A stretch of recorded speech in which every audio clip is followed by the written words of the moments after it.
All right, what's up everyone? Welcome back to the channel. All right, the Evo 8 is currently sitting at stock ride height, and it's way too high for me, way too high for my liking. So we're gonna go ahead and throw some coilovers on the vehicle today. All right, so these coilovers were sent over by MaxpeedingRods. They were sent over for free for me to review, so shout out to them for that. Now, I know they have several different levels of coilovers. I don't know which ones these are. I've installed a set of MaxpeedingRods coilovers in the past. That car was a buddy's car. I don't really know how well they stood up to the test of time, but these are gonna go on my car, so I'll be able to give you guys an honest review on them. But before I go ahead and install the coilovers, the fenders do need to be rolled. So these fenders are still stock. They still have the lip right here. So because of that, when you lower the car, they're gonna rub. So I need to roll those first. I just need to make it pretty much flat. I've never rolled fenders before myself, so we're gonna go ahead and actually attempt to do that today on that. But first, before we get started, I gotta jack the car out, remove the wheels. We're gonna start in the rear first because the rear is probably gonna require the most work as far as installing the coilovers. The front should be good. I shouldn't have to roll the fenders in the front. It should just be the rear. So we're gonna go ahead and do that first. Let me go ahead and jack this car up,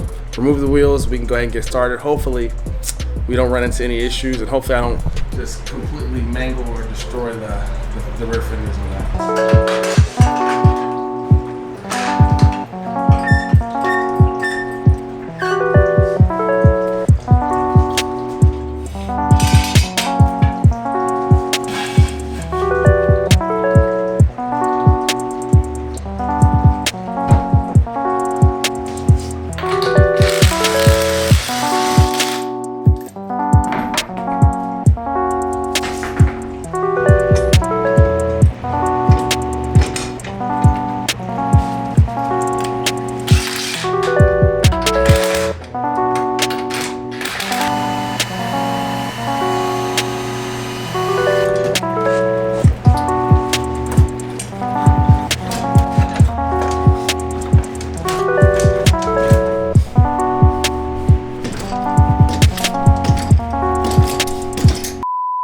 This is probably my least favorite thing to do ever.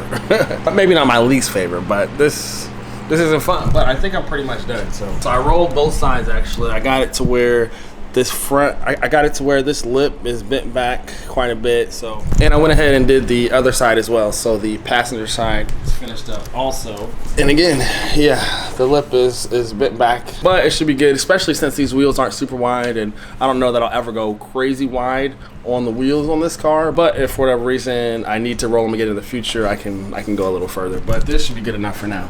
So next we're gonna go ahead and remove the stock suspension in the rear. So I gotta pop the trunk so that way I can get access to the top shock tower bolts in the rear. That way I can go ahead and remove these. Then after that, we'll go ahead and unbox these coilovers that are over there chilling that I've had for like a year.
All right, so these are their T6 coilovers, so they're mid-range or mid-grade. So these are actually a step above from the coilovers that they sent me the last time. Quality doesn't look half bad. Of course, you can adjust the height with them and also the dampening as well. Per usual, they came with some spanner wrenches so that way you can adjust the height. Came with a sticker and looks like some paperwork as well.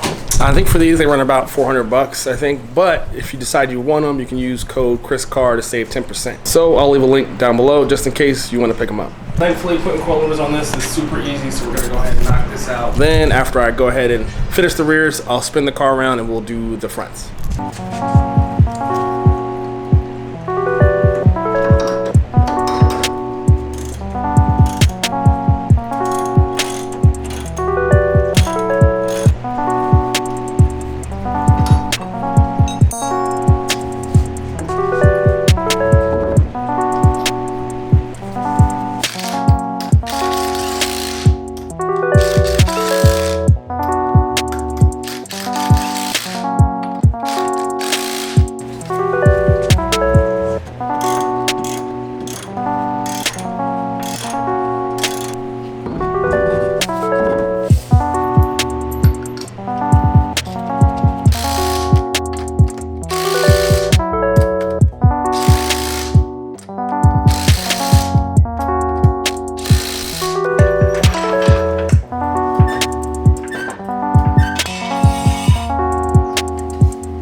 Yeah, I didn't adjust these at all prior to putting them on, and it is pretty low compared to the front. So let's look. Stock ride height. Bunch of gap. Coilovers. No gap. I mean, it looks pretty cool, but I may have to go up a bit.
Coilovers are on and it looks good, but now I gotta test drive it to see if it actually rides good, rides okay. I went ahead and adjusted the dampening in the front and in the rear just a tad bit, maybe like halfway to like the halfway point. And the good thing about the streets here, or at least where I live, the streets are pretty smooth. They're not all rough. There's not a bunch of potholes, not a bunch of bumps, stuff like that. Because I know that with lower grade coilovers, you get a lot of bounce with them, and you don't really want that in areas where you have a lot of potholes, a lot of just messed up roads. So let's go ahead and hop in the car and go ahead and give it a test drive and see how it feels.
the bat, I noticed that these coilovers are a bit more bouncy compared to the ones that are on the Evo 10. So the Evo 10 has BC coilovers with Swift springs for reference. Compared to these, which I would say these are more geared towards people who just want to be low, and maybe they want something that's a bit more stiff than what the stock suspension on a car can provide. So if you're looking for a cost-effective way to lower your car, this isn't a bad option, but it's certainly not the best. Now I'm wondering if maybe you upgraded the springs on these coilovers, would they be any better? I don't know. If you've done it, let me know in the comments. Again, if you decide you want some coilovers from Max Speeding Rods, you can use the discount code ChrisCarr to save 10%. But again, if money isn't an issue, I would say if you have the money for more higher end coilovers, go for it. I'm a firm believer of, if you're not like tracking your car, you don't have to go with the highest, most value coilovers that they offer on the market. It just doesn't make sense to me. That's pretty much going to be a wrap for today. I hope this video gave you some insight on a more budget friendly set of coilovers. Let me know what you guys think in the comments. I appreciate you guys checking out this video, and I'll see you guys in the next one.